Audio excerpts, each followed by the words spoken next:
आज के पूरे रियल इंसिडेंट में आप देखने वाले हैं कि जो लोग गद्दी लगाते हैं, जो उतारने का काम करते हैं, मतलब जो लोग ऐसी एंटिटी से डील करते हैं, जो पोजेशन और एक्सोर्सिज्म से डील करते हैं, क्या उनकी जिंदगी कितनी ही ज्यादा सेफ रह पाती होगी।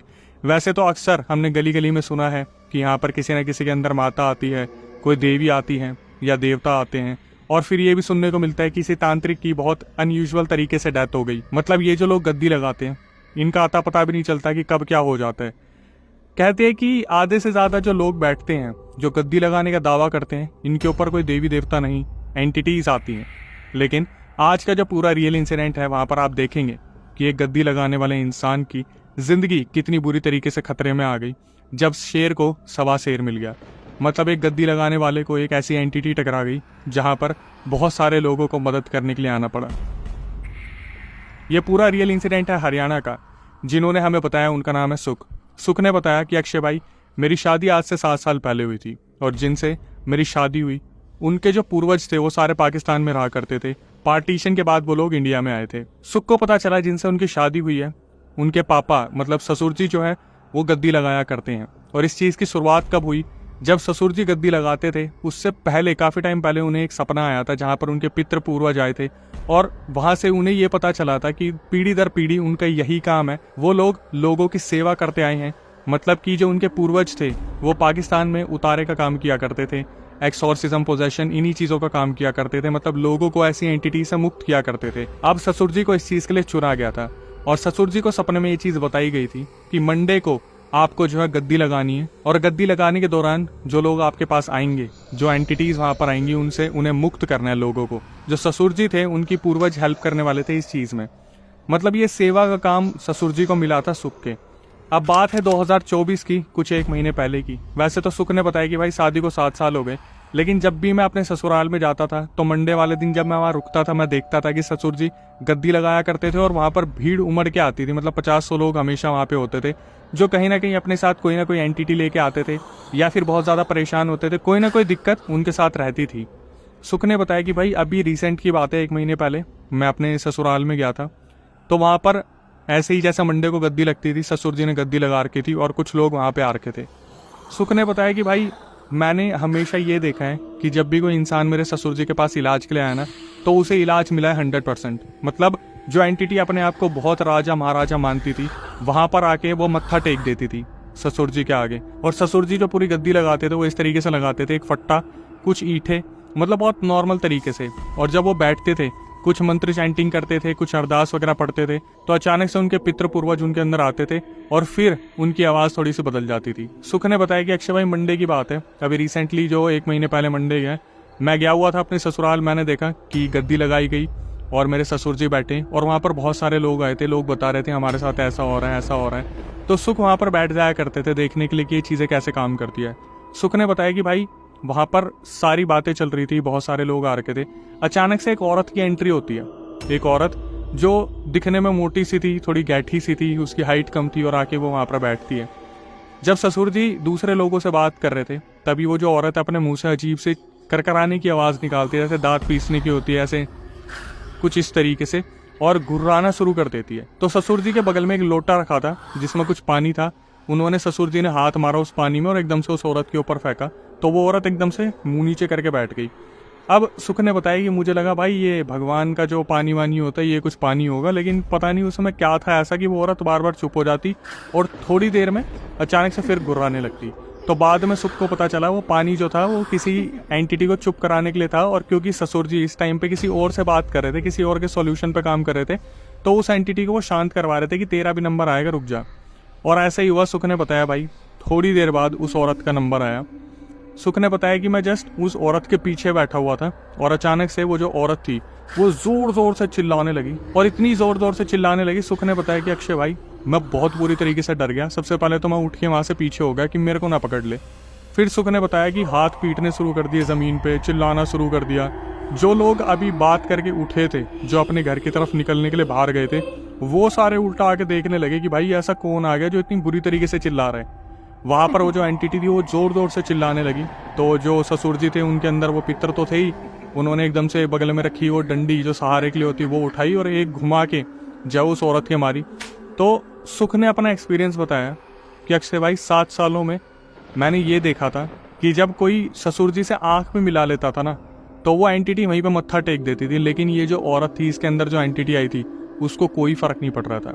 ससुर जी ने उससे बोला कि मुझे पता है तू जिन है और तू अकेला नहीं आया, तेरे पीछे 14 एंटिटीज हो रहा है। मतलब उस औरत के अंदर 15 एंटिटीज थी जिनका गुरु वो जिन था, और पता नहीं किसने उसके ऊपर ये छोड़ रखे थे। और वो जो 15 के 15 एंटिटी थी वो उस औरत को बहुत परेशान करती थी।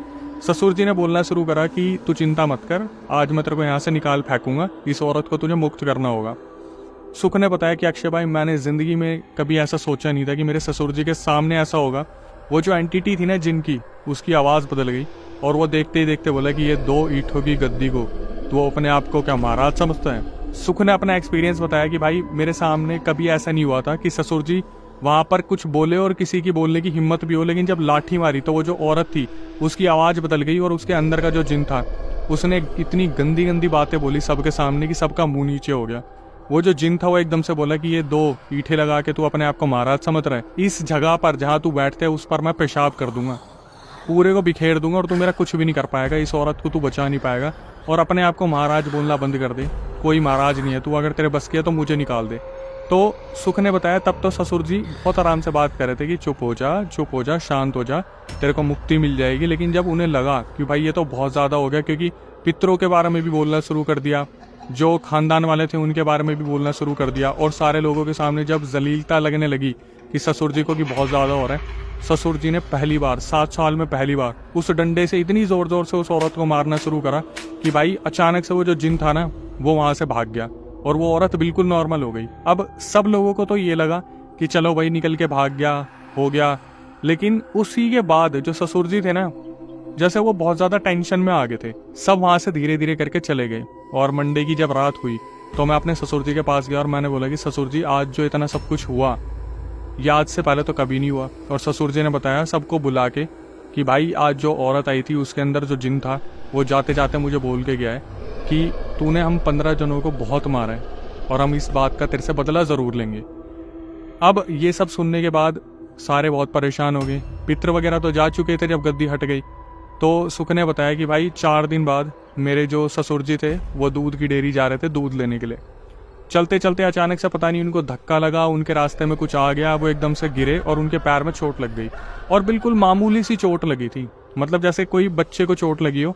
उन्होंने ध्यान नहीं दिया, वो अपने दूध लेके वापस आ गए। तो जब वो दूध लेके वापस आए तो शाम तक उनकी बहुत ज्यादा तबीयत खराब हो गई। तबीयत खराब होने के बाद क्या हुआ कि अगले दिन उन्हें बहुत जोर के लूज मोशंस लग गए। 3-4 बार वो गए, ऐसा लग रहा था जैसे वो जब भी बाहर निकलते थे तो उनकी पूरी एनर्जी लूज मोशंस में निकल जाती थी, मतलब एनर्जी बिल्कुल खत्म हो गई थी। तो जो उनका बेटा है, मतलब सुख का साला, उन्होंने उससे बोला कि मेरी तबीयत बहुत ज़्यादा ख़राब हो रही है और मेरे को एक बार क्लिनिक ले चल। तो इसके बाद जब वो साले जी थे वो क्लिनिक लेके गए वहाँ पर, तो क्लिनिक वालों ने भाई देखा कि ये तो इन्फेक्शन जो पैर की चोट का है बहुत ज़्यादा बढ़ गया है। अब घर वाले बहुत ज़्यादा हैरान हुए कि यार इतनी सी चोट का इतना ज़्यादा इन्फेक्शन की, मतलब बीपी हाई लो हो रहा है और बहुत ज़्यादा वीकनेस आ रही है, एकदम से इतना सब कुछ हो रहा है। क्लिनिक वाले ने बोला भाई आप इन्हें हॉस्पिटल लेके जाओ, मेरे हाथ में ये चीज़ रही नहीं है, ये तो समझ में ही नहीं आ रहे, कुछ इंजेक्शन दवाइयाँ दी उसका फ़र्क ही नहीं पड़ा। अब जैसे ही हॉस्पिटल पहुंचे तो वहाँ पे डॉक्टर्स ने तमाशे कर दिए। जैसे ही उनकी तबीयत को ऑब्जर्व करा गया जनरल वार्ड से सीधा आईसीयू में भर्ती कर दिया कि इनकी तबीयत तो बहुत ज़्यादा खराब हो रही है और इनके बचने के आसार कम दिख रहे हैं, मतलब इनकी पूरी बॉडी में इन्फेक्शन फैला पड़ा है, इस चोट से पूरे शरीर में जहर फैला है और मल्टी ऑर्गन से डैमेज होते दिख रहे हैं। घर वाले बिल्कुल परेशान हो गए। अब सुख भी वहीं पे थे क्योंकि इतनी बड़ी इमरजेंसी हो रखी थी। घर वालों के दिमाग में किसी का कुछ नहीं आया, बस वो ये सोच रहे थे कि यार अचानक से इतना सब कुछ कैसे हो गया, इतनी छोटी सी चोट से सिर्फ 3-4 दिन के अंदर इतना बड़ा बवाल कैसे बन सकता है। सब वहां पर यही देख रहे थे कि क्या हो रहा है क्या नहीं हो रहा, और धीरे धीरे करके उन्हें वेंटिलेटर तक पहुंचा दिया। अब यहाँ पर आके सबकी सांसें रुकनी शुरू हुई कि भाई ये क्या हो गया एकदम से। तभी जो सासू माँ आ रखी थी उनके दिमाग में एकदम से क्लिक होता है कि यार हम हॉस्पिटल के चक्कर लगा रहे हैं, कहीं ये वो जिन तो नहीं कर रहा जो बोल के गया था कि मैं अपना बदला लूंगा।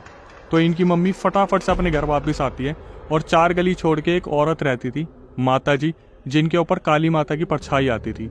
सीधा जो सासू माँ थी उनके पास भागी सुख की और उनसे जाके बात करी कि ऐसे ऐसे हो गया, इतनी तबीयत खराब हो गई। तो उस औरत ने अपनी आंखें बंद करी और जैसे ही खोली सासू माँ को साफ बता दिया कि बहन तेरे तो पति को वो जिन लेने आ गया, अपने साथ 15-16 एंटिटीज और लेके आया है और उसके अंदर चुड़ैल डायन पता नहीं पूरा शमशान लेके चल रहा है, और अभी भी जिस वार्ड में वो है जिस बेड पे हैं उसके चारों तरफ पूरा का पूरा वो घेरा बना के खड़े हुए हैं, कभी उनका गला दबा रहे हैं, कभी उन्हें लात मार रहे हैं।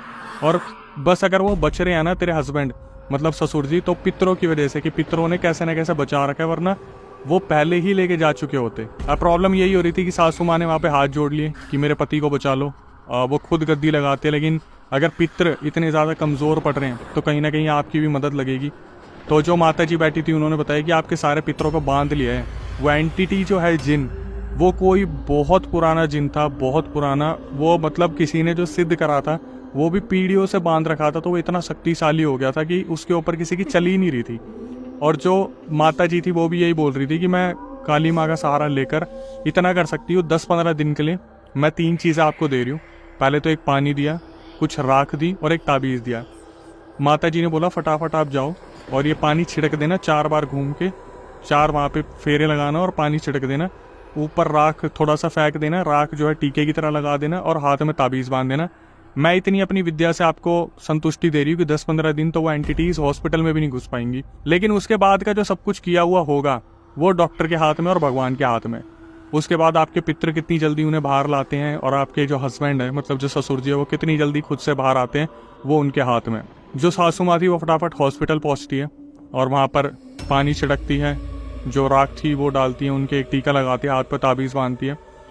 सुख ने बताया कि भाई ये सब कुछ मेरे सामने हुआ, मैं भी साथ साथ घूम रहा था, साले साहब भी जो थे वो भी साथ साथ घूम रहे थे, हम 3-4 लोग थे जो साथ साथ घूम रहे थे। एक रात बीती, दूसरी रात बीती और तीसरे दिन होते ही वेंटिलेटर पे फ़र्क आना शुरू हो गया। और 2 दिन के अंदर अंदर जो 5 दिन हुए, वेंटिलेटर से सीधा जनरल वार्ड में ससुर जी को लाया गया। उनकी तबीयत एकदम से इतनी ठीक हुई, बीपी मेंटेन हो गया, सब कुछ सही हो गया और डॉक्टर हैरान हो गए कि अभी तक जो दवाइयाँ लग नहीं रही थी अचानक से एकदम से कैसे लग गई। और आप मानोगे नहीं, 8 से 9 दिन के अंदर वो अपने घर पे वापस आ गए। जैसे ही घर पे वापस आए तो सबसे पहले उन माता जी के पास गए और उनसे बात करी कि ये जो एंटिटी है मुझे इसका अंदाज़ा नहीं था और इसे निकालने के लिए आपकी भी ज़रूरत पड़ेगी। वो जो माता जी थी वो गद्दी नहीं लगाती थी, लेकिन उन्हें सिद्धि थी इस चीज़ की, तो वो बस अपने घर में रखती थी इस चीज़ को।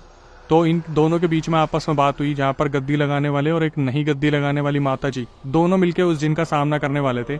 अब उस दिन का वेट था जो अपकमिंग मंडे था, जो 2 दिन बाद आने वाला था, क्योंकि वो औरत उस दिन वापस आने वाली थी जिसके अंदर ये जिन था। जब ससुर जी घर पे वापस आए तो उन्होंने अपनी तैयारी शुरू की, ध्यान लगाना शुरू करा, अपने पितरों से बात की। तो पितरों ने यही बताया कि कैसे न कैसे हमने तुझे बचा लिया, तुझे मारने की इतनी कोशिश करेगी, तेरा गला दबाते थे, तुझे लात घुसे मारते थे, कितनी बार तेरे घर में घुसने की कोशिश करी, लेकिन पितर जो थे उन्होंने यही बोला कि हमने बचा लिया कैसे न कैसे। और बाकी जो शुक्रिया है वो माता जी के लिए कि जो माता जी थी उन्होंने भी इतना सहारा बना कि उन्होंने काली माता की जो सिद्धि कर रखी थी उनकी चीज़ों से बचा लिया।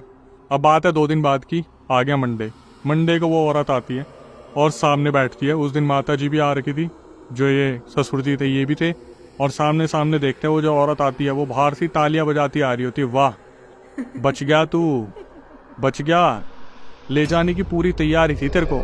जब तू इंसानी रूप में घूम रहा था ना, तेरे पितर नहीं थे, तेरी गद्दी नहीं थी, तेरा रास्ता साफ करना था कि तुझे इस गद्दी तक दोबारा आने ही नहीं देना था। जिन सीधा सीधा बोला कि काली माता के ऊपर हमारी चली नहीं, वरना तेरा तो रास्ता साफ हो जाता। अब वो औरत को वहाँ पकड़ा गया, बैठाया गया और वो औरत जोर जोर से चिल्ला रही है, गुर्रा रही है, हाथ पीट रही है, सर मार रही है दीवार पे। इन्होंने अपनी पूरी विद्या का प्रदर्शन वहाँ पे दिखाया, उसे शांत करा, जिन को कैद करा और वो जो 14 एंटिटीज थी उन्हें सबको रवाना करा अपने अपने रास्ते। और जिन, क्योंकि वो तो जिन को छोड़ ही नहीं सकते थे, जिन को एक बोतल में कैद करा, 200-250 किलोमीटर दूर कहीं जाके उसे गड़वा दिया और साफ साफ बता दिया कि अभी इस औरत को कोई दिक्कत नहीं आने वाली, लेकिन जिस दिन वो बोतल खुलेगी उस दिन दिक्कत सबको आएगी। तो जो दबाने वाले थे उन्हें साफ साफ बोला था, भाई दबाना इस हिसाब से, ऐसी जगह पर जहाँ पर आगे आने वाले सालों सालों में कुछ ना हो, कोई कंस्ट्रक्शन का काम ना हो, कोई नहर ना कट रही हो, कोई कुछ ना हो रहा हो, बस ऐसी जगह दबा देना जहाँ आना जाना किसी का हो ही ना। उसके बाद इन्होंने आपस में एक दूसरे को शुक्रिया करा, एक दूसरे का मान रखा और वो औरत जो थी वो फ्री होके गई। उस इंसिडेंट के बाद ससुर जी ने दोबारा गद्दी लगानी शुरू कर दी और वो इसी हिसाब से सारे लोगों की मदद कर रहे हैं। Moral of the story conclusion क्या मिलता है, ये तो आम जिंदगी की भी बात है कि आप अपने घर में बैठे बैठे सोचते हो कि आपसे ऊपर कोई है ही नहीं, जब आप बाहर निकलते हो तो आपको पता चलता है कि जिंदगी बहुत बड़ी है और आप बहुत छोटे हो। कहीं ना कहीं आपको इस चीज़ का ज्ञात हो जाता है कि भाई शेर को कभी ना कभी सवा शेर मिलता ही मिलता है, इसलिए अपनी हदों में रहना बहुत ज़रूरी है। जैसे पहले कहते थे ना कि उतने ही पैर फैलाओ जितनी चद्दर है, कभी ना कभी किसी ना किसी से कोई गलती हो ही जाती है, क्योंकि इंसान तो गलतियों का पिटारा है। लेकिन उससे भी अगर आप सीख नहीं ले सकते तो फिर आप गंवार हैं। देखिए, मैं आखिरी में आके यही कहूँगा, हमारी आपसे क्या ही रिक्वेस्ट होती है कि भाई जो नए व्यूवर्स हमारे चैनल पे आए हैं, जो ये वीडियो देख रहे हैं, जो लोग अभी तक सब्सक्राइब नहीं किए हैं, भाई वो सब्सक्राइब कर लो, बेल नोटिफिकेशन ऑन कर लो, हमारा भी मोटिवेशन बनाए रखो। कहीं ना कहीं सब्सक्राइबर हमसे कनेक्ट होते हैं, हम उनसे बात करते हैं, वो अपने रियल इंसिडेंट हमसे शेयर करते हैं, फिर हम अपनी आवाज़ में नरेट करते हैं, आपको इतना अवेयर कर रहे हैं। इसके बाद यही कहूँगा, आपकी भारी डिमांड पर हमने पॉडकास्ट चैनल स्टार्ट किया जिसका नाम है अक्षय वशिष्ठ होरस, और डिस्क्रिप्शन में उसका लिंक मिल जाएगा। लेकिन जो सबसे अच्छी बात है कि हम उस पर गेस्ट को भी बुला रहे हैं और सब्सक्राइबर को भी। तो अगर आप आना चाहते हो और कैमरे के सामने अपना पूरा रियल एक्सपीरियंस बताना चाहते हो तो प्रक्रिया मैं आपको बता देता हूँ। जो स्क्रीन पर डिस्क्रिप्शन पे आपको नंबर दिख रहा होगा, उस पर पूरा रियल इंसिडेंट अपना रिकॉर्ड करके भेज दें और नीचे मेंशन कर दे कि अक्षय भाई हम भी पॉडकास्ट में आना चाहते हैं। तो एक बार हमारी जो टीम है उस इंसिडेंट को पूरा रिव्यू करेगी। उसके बाद आपको पूरा बताया जाएगा कि दिल्ली में हमारा सेंटर है, कहाँ कहाँ पे आपको आना है, कैसे कैसे आना है। इसके बाद मैं यही कहूँगा, कभी आपके साथ कोई पैरानॉर्मल इंसिडेंट हुआ हो तो आप उसे रिकॉर्ड करके भेज सकते हैं। मैं अक्षय वशिष्ठ उसे नरेट करूँगा अपनी आवाज़ में। जो इंस्टाग्राम यूट्यूब का प्यार दे रहे इसी तरीके से बनाए रखिए। फेसबुक को भी देना है तो डिस्क्रिप्शन पर जाके लिंक को फॉलो कीजिए और जाके पेज को फॉलो कर लीजिए।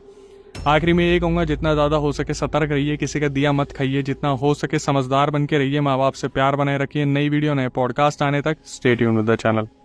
वहीं फिर उसने बोतल में जिन को बांध के और कम से कम भी जहाँ वो रहते थे कम से कम वहाँ से 150-200 किलोमीटर दूर जाके उसको जिन को दफन करके आए। और वो फिर पितरों ने बताया भी अब ठीक है, कोई प्रॉब्लम नहीं है, कभी प्रॉब्लम नहीं हो सकती। ये तो जब बोतल बाहर आएगी फिर ही प्रॉब्लम हो सकती है, उससे पहले नहीं। भी ये सब जो 15 आत्मा थी ना, इनका कैप्टन यही था, जिन था भी जो इनको ऑर्डर देता था, ये 15 एंटिटी वो ही करती थी।